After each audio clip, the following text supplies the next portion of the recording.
Hello my dear students, ಹೇಗಿದ್ದೀರಾ ಎಲ್ಲರೂ? Welcome to Pallavi tutorials. ಮಕ್ಕಳೇ, ನಾಳೆ ನಡೀತಾ ಇರುವಂತಹ ಸೆಕೆಂಡ್ PUC ಕನ್ನಡ ಎಕ್ಸಾಮಿಗೆ ಸಂಬಂಧಪಟ್ಟಾಗೆ ಭಾಷಾಭ್ಯಾಸದಲ್ಲಿ ಕೇಳುವಂತಹ one of the important concept ಅಂತ ಹೇಳ್ಬೋದು. ಕೆಲವೊಂದು ಕ್ರಿಯಾಪದಗಳನ್ನು ಕೊಟ್ಟು ಅದರಲ್ಲಿ ಧಾತುವನ್ನು ಗುರುತಿಸಿ ನಿಷೇಧ ರೂಪಗಳನ್ನು ಬರೆಯಿರಿ, ಈ ರೀತಿಯಾಗಿ ಪ್ರಶ್ನೆಯನ್ನು ಕೇಳ್ತಾರೆ. ಹಿಂದಿನ ವಿಡಿಯೋದಲ್ಲಿ ಕೊಟ್ಟಿರುವಂತಹ ಕ್ರಿಯಾಪದಗಳಲ್ಲಿ ಧಾತುವನ್ನು ಗುರುತಿಸೋದು ಹೇಗೆ ಅನ್ನುವಂತಹ ವಿತ್ ಆನ್ಸರ್ ಒಂದು ವಿಡಿಯೋನ ಮಾಡಿ ಅಪ್ಲೋಡ್ ಮಾಡಿದ್ದೀನಿ. ಆ ಒಂದು ವಿಡಿಯೋನ ವಾಚ್ ಮಾಡಿ. ಅದ್ರ ಜೊತೆಗೆ ಈ ಒಂದು ವಿಡಿಯೋದಲ್ಲಿ ಕ್ರಿಯಾಪದಗಳು ಕೊಟ್ಟಿರ್ತಾರೆ, ಅದರಲ್ಲಿ ನಿಷೇಧ ರೂಪವನ್ನು ಬರಿಬೇಕು. ಸೊ ಇಲ್ಲಿ ಕೆಳಗಿನ 2 ಕ್ರಿಯಾಪದಗಳ ನಿಷೇಧ ರೂಪಗಳನ್ನು ಬರೆಯಿರಿ ಅಂತ ಹೇಳ್ಕೊಂಡು ಹಾಡುವಳು, ತಿನ್ನುವನು, ನಿಲ್ಲುವುದು ಕೊಟ್ಟಿದ್ದಾರೆ.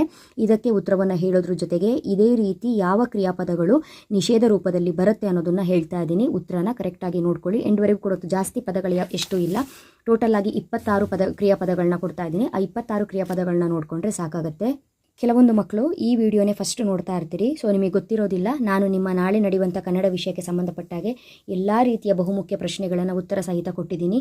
ಬಹು ಆಯ್ಕೆ ಪ್ರಶ್ನೆ, ಬಿಟ್ಟ ಸ್ಥಳ, ಹೊಂದಿಸಿ ಬರೆಯಿರಿ, 2 ಅಂಕ. ಗದ್ಯ, ಪದ್ಯ, ದೀರ್ಘ ಗದ್ಯಕ್ಕೆ ಸಂಬಂಧಪಟ್ಟಾಗೆ ಸಂದರ್ಭಕ್ಕೆ ತಕ್ಕ ಹಾಗೆ ಸಂದರ್ಭದಲ್ಲಿ ಕೇಳುವಂತಹ ಪದ್ಯ ಗದ್ಯ ಭಾಗದ್ದು ಇಂಪಾರ್ಟೆಂಟ್ ಕ್ವಶನ್ ಮಾತ್ರ ಹೇಳಿದ್ದೀನಿ. ಇಂಪಾರ್ಟೆಂಟ್ ಪದ್ಯ ಯಾವುದು ಹೇಳಿದ್ದೀನಿ, ಯಾಕಂದರೆ ಅದು ಲಾಂಗ್ ಆನ್ಸರು, ಅದಕ್ಕೆ ಉತ್ತರ ಕೊಡಲಿಕ್ಕೆ ಟೈಮ್ ಇಲ್ಲ ಮಕ್ಕಳೇ. ನಾಳೆನೇ ಎಕ್ಸಾಮು. ನಿಮಗೆ ಇಂಪಾರ್ಟೆಂಟ್ ಯಾವುದು ಅಂತ ಹೇಳಿದರೆ ಖಂಡಿತವಾಗ್ಲೂ ನೀವು ಓದ್ಕೊಳ್ತೀರಿ ಅನ್ನುವಂಥ ಕಾರಣಕ್ಕೆ. ಅದನ್ನು ಬಿಟ್ಟು ನುಡಿಗಟ್ಟುಗಳನ್ನು ಸ್ವಂತ ವಾಕ್ಯದಲ್ಲಿ ಬಳಸೋದು ಹೇಗೆ ಅನ್ನುವಂಥ ಕಾರಣಕ್ಕೆ ನುಡಿಗಟ್ಟುಗಳಲ್ಲಿ ಕೆಲವೊಂದು ನುಡಿಗಟ್ಟುಗಳನ್ನು ಕೊಟ್ಟು ಸ್ವಂತ ವಾಕ್ಯದ ಉತ್ತರವನ್ನು ಕೂಡ ಕೊಟ್ಟಿದ್ದೀನಿ. ಆ ಒಂದು ವಿಡಿಯೋಗಳನ್ನು ವಾಚ್ ಮಾಡಿ. ಇವಾಗ ನಿಷೇಧ ರೂಪ. ಮುಂದಿನ ವಿಡಿಯೋದಲ್ಲಿ ಗುಣವಾಚಕಕ್ಕೆ ಯಾವ ರೀತಿಯ ಪದಗಳನ್ನ ಕೊಡ್ತಾರೆ, ಅದರಲ್ಲಿ ಗುಣವಾಚಕಗಳನ್ನು ಕಂಡುಹಿಡಿಯೋದು ಹೇಗೆ ಅಂತ ಒಂದಿಷ್ಟು ಪದಗಳನ್ನ ನಾನು ಕೊಡ್ತೀನಿ. ಅಷ್ಟನ್ನು ನೋಡಿಕೊಂಡ್ರೆ ಸಾಕು. ಈ ಒಂದು ವಿಡಿಯೋದಲ್ಲಿ ನಿಷೇಧ ರೂಪ. ಓಕೆ, ಮೊದಲಿಗೆ ಈ ಒಂದು ಪ್ರಶ್ನೆ ಪತ್ರಿಕೆಯಲ್ಲಿ ಇರುವಂತಹ ಪದಗಳನ್ನೇ ನೋಡ್ಕೊಬಿಡಿ. ಇಲ್ಲಿ ಕೊಟ್ಟಿರುವಂಥದ್ದು ಹಾಡುವಳು, ತಿನ್ನುವನು, ನಿಲ್ಲುವುದು ಅಂತ ಕೊಟ್ಟಿದ್ದಾರೆ. ಸೊ ಇದಕ್ಕೆ ಉತ್ತರ ನಿಷೇಧ ರೂಪದಲ್ಲಿ ಹಾಡುವಳು, ಹಾಡಳು, ತಿನ್ನುವನು, ತಿನ್ನನು, ನಿಲ್ಲುವುದು, ನಿಲ್ಲದು.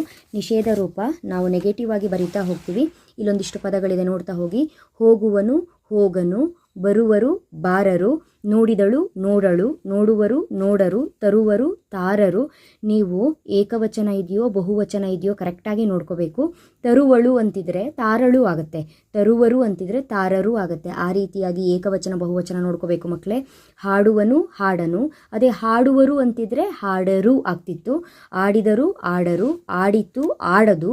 ಹೋಗುವಿರಿ, ಹೋಗಲಾರಿರಿ, ಕೇಳುವರು, ಕೇಳರು, ತಿನ್ನುವಳು, ತಿನ್ನಳು, ಬರುವುದು, ಬಾರದು, ಹಾಡುವೆ, ಹಾಡೆನು, ನೋಡುವುದು, ನೋಡದು, ಕರೆಯಿತು, ಕರೆಯದು, ಮರೆಯುವೆ, ಮರೆಯೆನು, ತಿನ್ನು, ತಿನ್ನೆ, ಹೋಗುವುದು, ಹೋಗದು, ನೋಡುವಳು, ನೋಡಳು, ತಿಂದಿತು, ತಿನ್ನದು, ಬರುತ್ತಾರೆ, ಬಾರರು, ಮಾಡುವೆ, ಮಾಡೆನು, ಹೋಗುವಳು, ಹೋಗಳು, ನಿಲ್ಲುವುದು, ನಿಲ್ಲದು, ಕರೆಯುವರು, ಕರೆಯರು.